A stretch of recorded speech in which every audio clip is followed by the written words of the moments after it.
My dad sold the house I inherited and said, "The money will go to pay off your brother's vacation." I laughed, and a week later, when my lawyer called him, I honestly thought my father was joking when he said, "That money will go to your brother's vacation," after selling the house I inherited. I even laughed. But a week later, when my lawyer called him, the laughter was gone. That house meant everything to me. It wasn't just some property in Grandma's will, it was where I spent most of my childhood, where I felt safe when things got bad with my parents.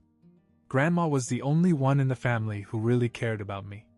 She practically raised me. While my parents were too busy with their own lives and too focused on my younger brother Adam, she was the one who showed up for me.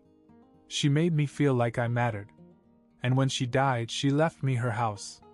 I wasn't surprised. My parents rarely visited her. They never lifted a finger to help when she was sick.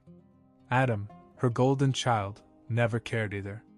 He was too busy doing nothing, 24 years old, still living at home, unemployed, yet somehow full of potential in my father's eyes. I had long accepted that I was the forgotten son, the one who had to make it on his own.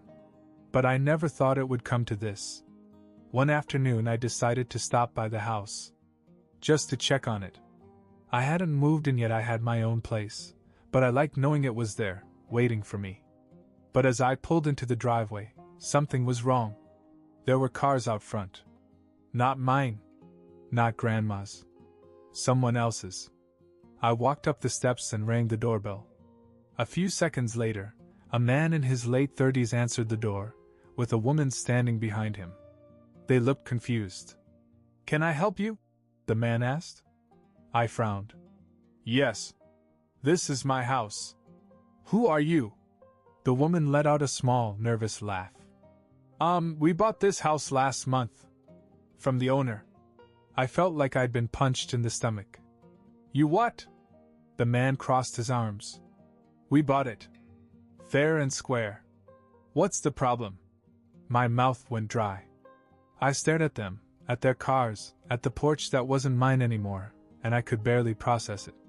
I pulled out my phone, checked my emails, my texts, nothing.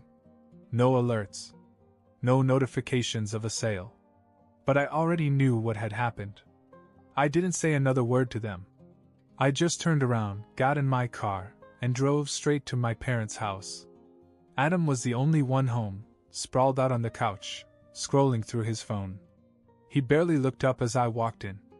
"What's up?" he muttered. I took a deep breath and tried to stay calm. "Where's Mom and Dad?" He shrugged. "Out." "Why?" I clenched my fists. "Because they sold my house." Adam blinked. "Oh. That." He nodded, as if it were just a casual piece of information. "Yeah, they'll be back soon." Then he went back to scrolling. I stood there for a whole minute, staring at him. He didn't care. Not at all. So I waited. When my parents finally walked through the door, I didn't even let them sit down. "What the hell did you do?" My father sighed, as if I was the one being difficult. "Look, Hubert, it was unfair that you got the house. Your mother and I had other plans." "Plans?" I repeated. "So you forged documents and sold my house?" Adam needed a vacation. My father continued, completely unfazed. "He's been stressed. And he needs a car. He's the one with potential, Hubert." I almost laughed again, but this time it wasn't funny.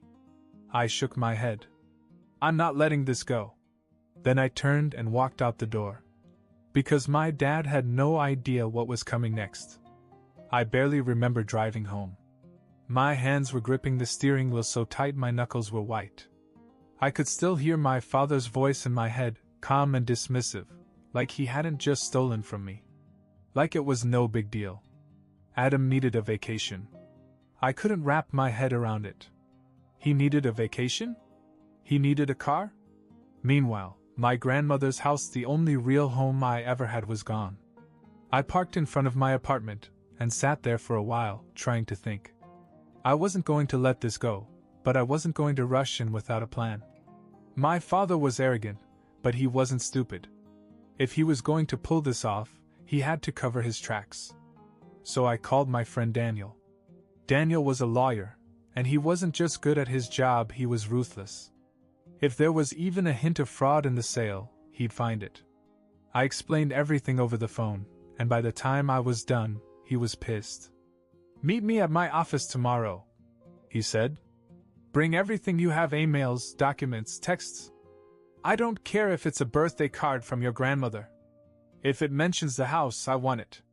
I didn't sleep much that night. My mind kept replaying everything.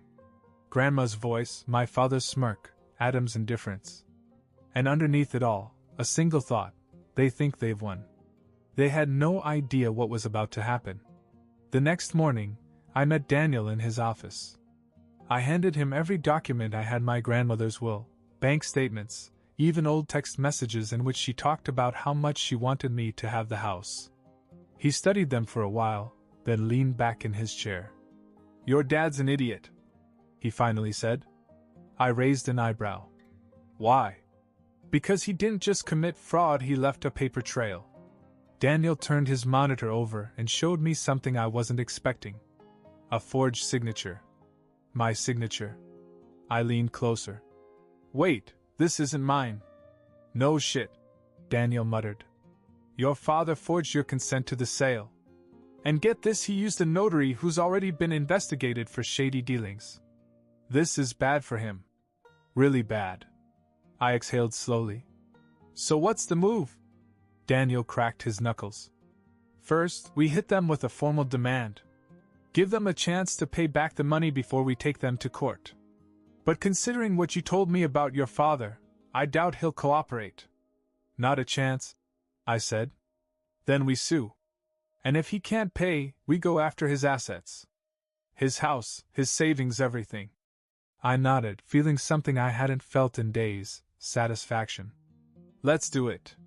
A week later, Daniel sent my father the formal demand. He had 48 hours to return the $200,000 from the sale, or we would take legal action. The next day, my phone rang. It was my father. For a second, I almost didn't answer it. Then I thought, no. Let's see what he has to say now. I picked it up. "Hubert." My father's voice was calm, but there was something underneath it. Something I hadn't heard before. Panic. "I got a letter from a lawyer," he said. "You're being ridiculous." I remained silent, letting him ramble. "This is a family matter. You don't take the family to court. You don't ruin your father's life for money." I finally spoke. "You didn't just take money. You stole from me. You forged my signature. That's fraud. You're looking at jail time." There was a long pause. Then he sighed. "Listen. I'll give you back some of the money. Not all of it, but dash." I laughed. "You can't negotiate." "I'll talk to Adam," he pressed. "Maybe we can work something out." I froze at the mention of Adam. Then, suddenly, something clicked. I never told him I knew about the scam. Not directly. I never mentioned the forged signature, the crooked notary, none of it. I just said he stole from me. Which meant, he already knew. He got caught and he knew. And if he knew about the forgery, that meant Adam probably knew too. I felt something cold settle in my stomach. "Did Adam know about this?" My father hesitated. Too long. Then he hung up. And suddenly I realized this wasn't just my father's betrayal. It was Adam's too. I stared at my phone, my father's name still on the screen.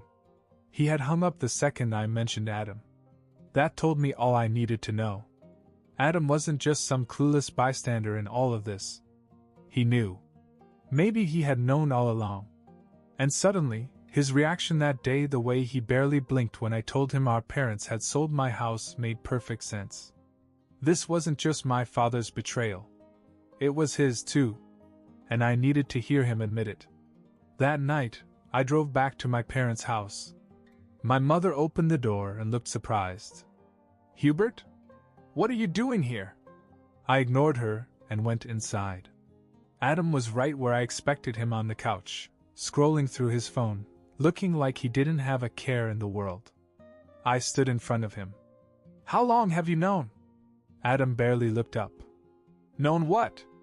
I clenched my fists. That Dad forged my signature. That got his attention. His fingers twitched, and his eyes flicked to mine. I don't know what you're talking about. Liar. I took a step closer. Don't play dumb. I know you knew. I just want to hear you say it. My mother sighed. Hubert, stop it. We're a family dash. I cut her off. Family doesn't do this. Family doesn't steal from each other. Adam's expression wavered. He opened his mouth, closed it, then exhaled sharply. All right, fine. Yeah, I knew that. My stomach tightened, but my face remained blank. For how long? He looked away. Dad told me before he sold it.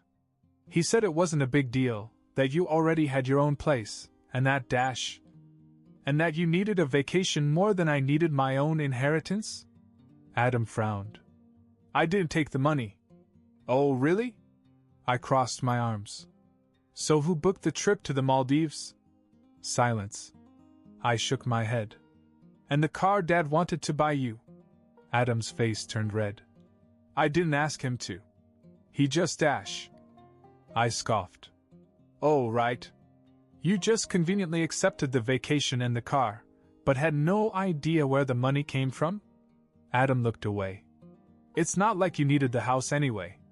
I actually laughed. Not like I needed it? It wasn't about need, Adam. It was mine. Grandma left it to me. But you and Dad decided that didn't matter because you wanted something instead. I turned toward the door. I'm done here. Adam jumped off the couch. Wait, what are you going to do? I looked over my shoulder at him. You'll see. Then I walked out. That night I called Daniel. We don't just want the money back. I told him. I want everything we can take. If they can't pay, I want their house. I want their life savings. I want my father on trial for fraud. We will go all the way. Daniel didn't even hesitate. Let's do it. My father and Adam thought this was just about a house. They had no idea they had just burned their own lives to the ground. The moment my father was served with the lawsuit, the calls began. At first he was furious. You're being ridiculous, Hubert. This is a family business. You don't take your own father to court. Then he tried guilt. I did what I thought was right. Adam needed help. You're really going to send me to jail for a house? Finally, he tried bargaining. Fine. I'll give you back some of the money. Not all of it, but dash. I cut him off. You can't negotiate. He tried one last time. His voice was lower, almost desperate. You'd really do this to me? You did it to yourself, I said. Then I hung up. The process went quickly. Faster than I had expected. Daniel wasn't just good, he was relentless. Every time my father's lawyer tried to delay or make pointless motions, Daniel shut them down immediately. He was ready for anything. And Adam? He never called. Never texted. Didn't even show up at my apartment to bitch. He was silent. I had the feeling he was waiting. Waiting to see if Dad would come out of this. Waiting to see if he'd have to choose a side. Then came the trial. My father sat at the defendant's table, wearing a suit that looked too big on him, his face tense with stress. He wasn't the confident, arrogant man I grew up with. He looked small. I was the first to take the stand. I told the jury about my grandmother, how much she meant to me, how she raised me when my parents didn't care. I told them how she left me the house in her will. How I found out it had been sold when I showed up one day and found strangers living there. Then Daniel laid out the hard evidence. My grandmother's will, proving that the house was legally mine. The forged signature on the sale papers. The corrupt notary who had signed it, a guy already under investigation for fraud. Bank statements showing where the money from the sale went.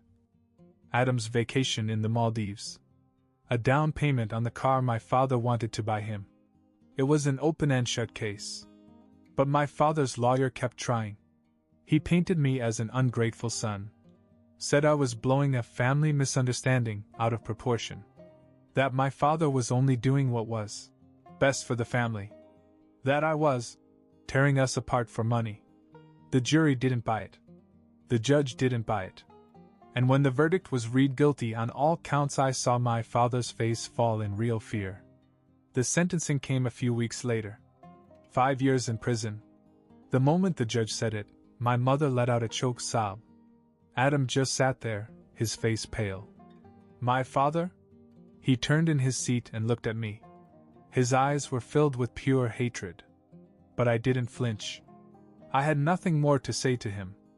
Outside the courthouse, my mother caught up with me. How could you do this? She snapped, her voice shaking with anger. I turned to face her. How could I? He stole from me. He forged my signature. That's a crime, Mom. Her face twisted. He's your father. I almost laughed. Did that matter when he was cheating on me? She shook her head. You're not my son anymore. And for a second, just a second, it stung. Then I realized she was never really my mother to begin with. All she ever cared about was Adam. Speaking of Adam, he came up next. He didn't look angry. Just tired. Are you happy now? He murmured. I raised an eyebrow. You got a free vacation with stolen money. Why don't you tell me?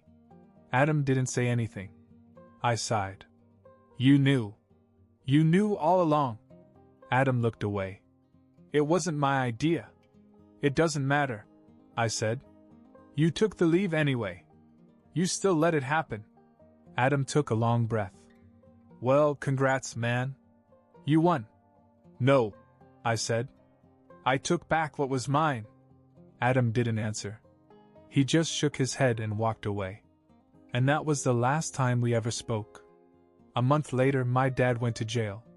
My mother and Adam had to move out of their house, the house I was suing for. They stayed with my aunt for a while, but even she got tired of them. Finally, they had no choice but to move into a tiny rented apartment. I used the money I won in the lawsuit to buy back my grandmother's house. The house they had stolen from me was mine again. I stepped inside for the first time in months and ran my fingers over the familiar walls. It felt right. And though my mother and Adam would never forgive me, I didn't care. They made their choices. And I made mine. After the trial, my mother and Adam didn't just hate me, they made sure everyone knew it. They cut off all contact, but that didn't stop them from spreading their version of the story. My mother called every relative she could, painting me as the villainous son who threw his own father in prison and left his family homeless. She destroyed my name. I told Daniel when he updated me about the final settlement. She tried, he corrected. But it didn't work, did it? And he was right. Because no one was buying it. At first, some of our extended family were shocked. A few aunts and uncles reached out, hesitant, trying to piece together what really happened. Hubert, did you really put your dad in prison? One of my cousins asked. I was blunt. He forged my signature, stole my house, and used the money for Adam's vacation. What was I supposed to do? Let it go. Silence. Then she sighed. Yeah, no. I wouldn't have let that go either. And that's when things shifted. Because everyone loved Grandma. And the more they thought about it, the angrier they got, not at me, but at my parents. Because this wasn't just about me. This was about what they did to Grandma's memory. She left that house to me because she wanted me to have it. And instead of respecting that, my father threw it away like it meant nothing. That didn't sit right with anyone. Meanwhile, my mother and Adam were dealing with their own problems. Without my father's income, they couldn't afford their mortgage.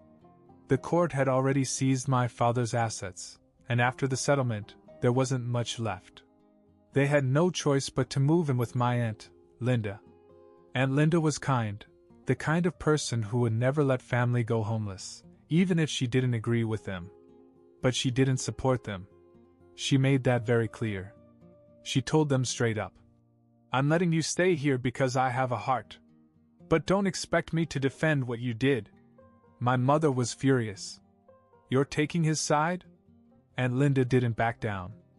I'm taking Grandma's side. That shut my mother up real quick. A few months later, they finally moved into a small rented apartment. It wasn't anything fancy, just a 2-bedroom place in an older part of town. A huge downgrade from the house they once had. And Adam? He finally had to grow up. No more vacations. No new car.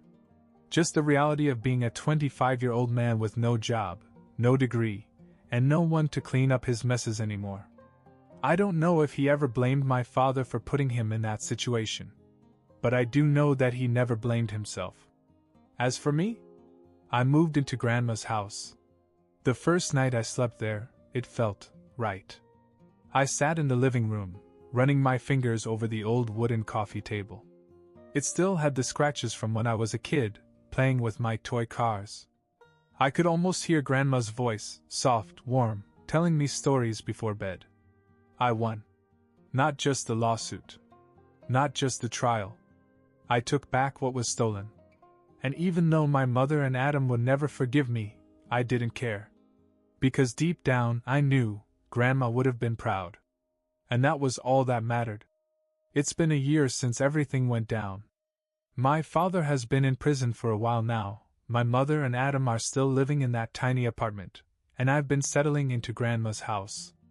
I didn't expect to hear from any of them again. But then, a few weeks ago, I got a call. From my mother. At first, I thought she dialed me by accident. But when I answered, she sighed and said, "Your father wants to see you." Apparently, he had been asking her for months to reach out to me, but she refused until now. I don't know why she finally gave in. Maybe she was tired of hearing it. Maybe she thought I'd say no, and she just wanted to prove a point. But I agreed. Not because I missed him. Not because I wanted to fix anything. I just wanted to hear what he had to say. Visiting him was weird. I expected him to be angry, bitter, the way he was in court. But he looked tired. Older. Like the weight of everything had finally caught up to him. The first thing he said when he sat down across from me was, "I messed up." And then, for the first time in my life, my father apologized. Not just some half-hearted, "I'm sorry you felt that way" kind of thing. A real apology. He admitted everything. How selfish he was, how he shouldn't have taken the house, how he let his favoritism toward Adam blind him. "I thought I was doing the right thing," he said. "But I was just being a fool." I sat there for a long time, just letting him talk. And in the end, when he finally asked, "Can you forgive me?" I did. Not for him. For me. Because holding on to that anger was exhausting. And whether I forgave him or not, it wouldn't change what happened. It wouldn't bring back the time lost, or fix my relationship with my mother and brother. But at least this way, I didn't have to carry that weight anymore. I told him, "I forgive you. But that doesn't mean we can go back to how things were." He nodded, like he already knew that. After that I left. I haven't visited him again, and I don't know if I will. As for my mother and Adam, nothing has changed. My mother still refuses to speak to me, and honestly, I don't care to fix it. Adam acts like I don't exist, which is fine by me. Some relationships aren't meant to be repaired. But at least I got back what truly mattered. And that's enough.